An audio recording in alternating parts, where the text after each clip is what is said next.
you can really begin to see You're made up of nothingness. Hello, this is our portfolio assignment on our interactive comic. My name is Kellen Siriani. This is Trenton right by my side. Trenton's right behind the camera, and TJ's down at the booth recording. So, we'll be taking you through our topic assigned to us by our client and teacher, Professor Anthony Ellerton. The topic we got assigned to us was the emptiness of an atom. The first task was to understand the topic and decide the direction we wanted the story to follow. We decided that we wanted the story to explain the emptiness of an atom by showing how symbolically insignificant we as people, who are made out of atoms, truly are. To do this, I devised a storyboard that looks like this.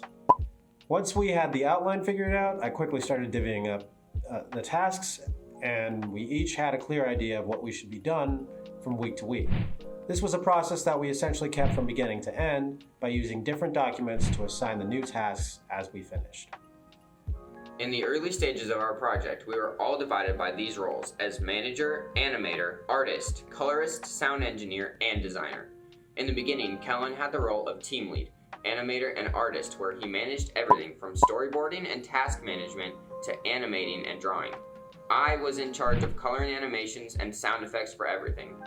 TJ was coloring the drawings, and Trenton was making our early design in Unity.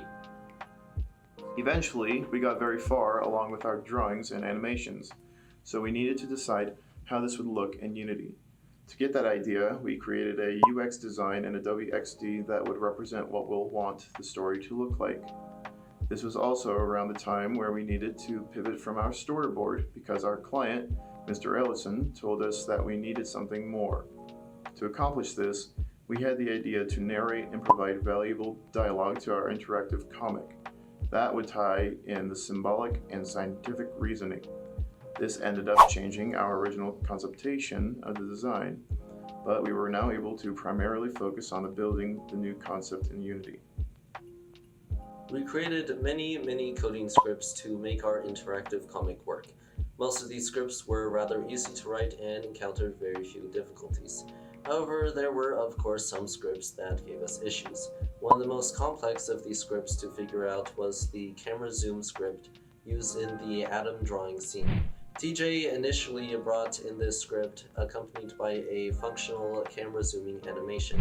The script takes predetermined camera locations, and based on the input, the camera would zoom in on that input location using a Unity built-in method called orthographic size, which would change the size of the camera view.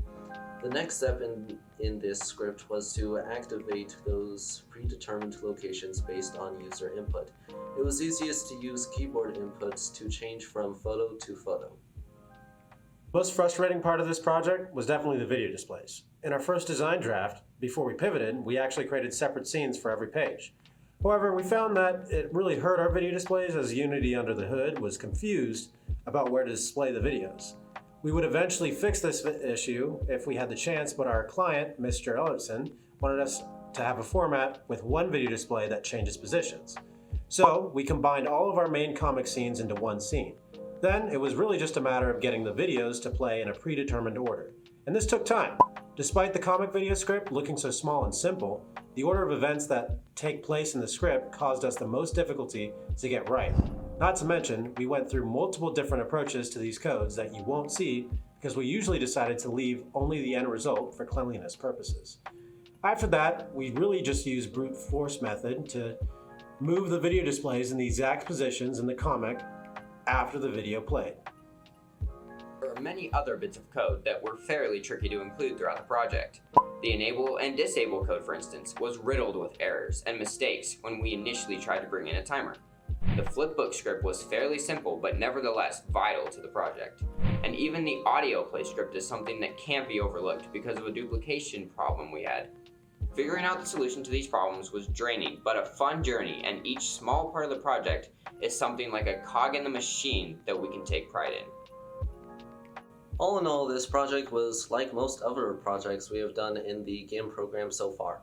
There were triumphs and difficulties, laughs and frustrations, goals and pivots.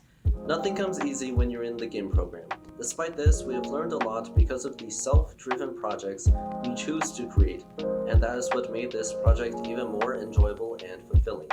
Thank you for your time and consideration.